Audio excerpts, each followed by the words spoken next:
J. Cole, the official peacemaker of hip hop, has yet again pulled a surprise move like he is in his Beyoncé era, releasing another great track with Port Antonio, with an even better song title if I say so myself. And similar to Cole's upcoming album title, The Fall Off, Cole again addresses the fall off of Drake's whole rap career in Port Antonio, the battle between Drizzle and Kenny, and why he decided to remove himself from the situation before he lost to Bro and Drizzle Cake. But if Cole never dropped 7 Minute Drill, his peace, his sleep would have never been interrupted or compromised.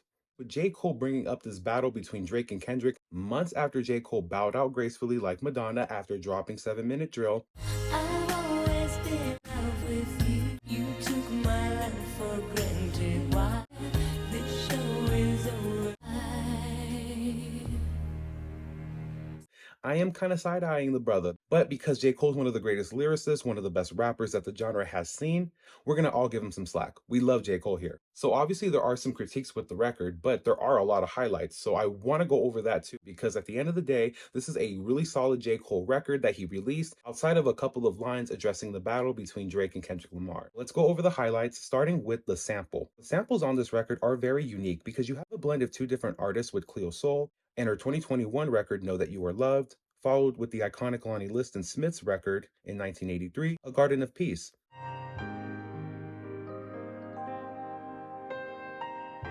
Know that you are loved. I love the fact that we have 40-year differences in the releases of the samples for this record, Port Antonio. With Cleo Soul's 2021 record and then Lonnie's 1983 record, both deliver with that soulful feeling of the late 60s, the 70s, and early 80s era even, with Lonnie's record being from 1983. But that's also a credit to Cleo Soul because we all know how amazing her music makes you feel, where you get goosebumps. So for both to blend so well together on Port Antonio, it's just so good, but it's expected with J. Cole. If we know anything about J. Cole, you could be the biggest fan, you could just be the basic fan. His production always stands out, whether he's doing his own production, whether T Minus is in the studio making the beats happen. It's always going to be a hit when it comes to production for Dreamville. And it really gives me that old nostalgic feel that people are saying more from the warm up. I'm getting more Born Sinner, which is my favorite album from J. Cole. The song in particular, Runaway, which is one of my favorite records. The motherfucking games begin, I'm running. Holding on desperately. Ride to it, ride to it, ride to it. When I first heard Runaway, I got the same feeling like I got with Port Antonio, with that old soul sounding of the R&B from the 60s, 70s. If the production like this is going to be on the fall off, then this is a great record to release before the album drops. The effortless lyrical ability. J. Cole has always been number two for me out of the big three, until Kendrick made it clear that there is no big three, only big me. But in all seriousness, Jermaine really proves that his pen game is smoother than butter on sliced bread, meaning that he does it so effortlessly with lines like, First time to find deliveries good as mine, you gotta search primes. You've got is your name like Dirk, I'm smirking at niggas trying to besmirch mine. you already know that he has solidified his position where he is at in hip hop, and he addresses how people want him to really show his lyrical ability in the battle format that people have been testing him on for years. But then again, Jermaine, you tested yourself with 7 Minute Drill. I hate to keep bringing that up, but you did.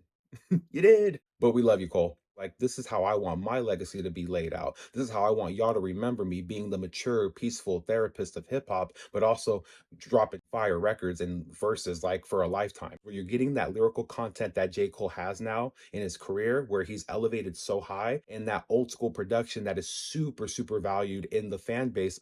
Like I said, the record's great. There's just a couple of lines that really make it super questionable. And that's what we're going to talk about. So let's break it down. But remember, I like J. Cole. I don't like Drizzle King. So with critiques, let's start with addressing his involvement with the battle between Drake and Kendrick Lamar. It's not that I have an issue with Jermaine in his wanting peace in life, but for a man who was really trying to find sleep a couple of months ago and trying to avoid talking about this battle at all, it just seems a little strange that he would still feel any type of way about Drake and Kendrick really going out for blood when he decided to leave his blood and not donate, saying, "My dog texted me. I share the words he said to me. If you refuse to shoot the gun," Don't mean the gun ain't deadly. Guess a gun ain't what I'm trying to be, my nigga. Cole being like, "Well, I don't want to be a gun. I'm not trying to shoot." I don't think anybody would have looked at J. Cole as being a gun or a sniper who could shoot pew pew without all these records that he's been releasing from 2018, 2019 until now. For what he's saying, it's pretty accurate. His lyrical ability, like I said, has gotten way better over the last decade. But you've been talking that talk for a while, way before 2024, before first person shooter, before 20. I mean, like it's been a thing with Cole. So this idea of him even bringing up like, I wanted to get into it, but it was only just a battle for hip hop. I didn't want to fight them. It doesn't matter at this point. You bowed out, you did what you did, move on from it so we can focus on the music, not discuss the battle anymore. That's well over. You can't save Drake anymore. You're not his Captain Save-A-Ho, even if you want to be. I know that he's done a lot for your career. You mentioned it in the song, but it's kind of tired at this point. And I'm sure even for Drake and Kendrick, they're probably thinking, bro, talk about something else. Like you just won't let certain things go. You got to let it go. Kendrick won. It's over. Alluding to Kendrick Lamar's intentions, seriously, I truly strive to be mature and peaceful like Cole in a couple of years, but I highly doubt that his intellectual and peaceful thoughts can automatically determine what Kendrick Lamar was feeling when it came to battling Drake. Kendrick is the same rapper, the same person that said, Drake, I hate the way you walk, I hate the way you talk, and I hate the way you dress. Kendrick made it clear and direct how he takes his flights. He really can't stand Drizzle Cake. I think for J. Cole to even try to address Kendrick's intentions, like as if he's living in Kendrick's head, I don't think that that was a good move. Even if it sounded good on the record, and it did, like the whole record sounds good. But when you get to lines talking about Kendrick and his intentions, about maybe he regrets going too far and crossing lines that he can't take back, like, is he just talking about Drake there? I highly doubt that. He's giving Drake a lot of, bail here, reminding people how much he loves him. So yeah, he might be talking about Drake, crossing the line because he did, but I feel like he's talking more about Kendrick with that line in particular. I just think that this idea of trying to interpret what Kendrick is feeling when clearly Kendrick wanted Drake out of hip hop, he wants Drake out of the industry. Like, and for Cole to not really be aware of that, we all know that J. Cole is one of the smartest men in hip hop, and he's really tuned in. If it's not him, it's going to be Dreamville, like Julian, like Boss. All of them are going to tell him what's going on online. So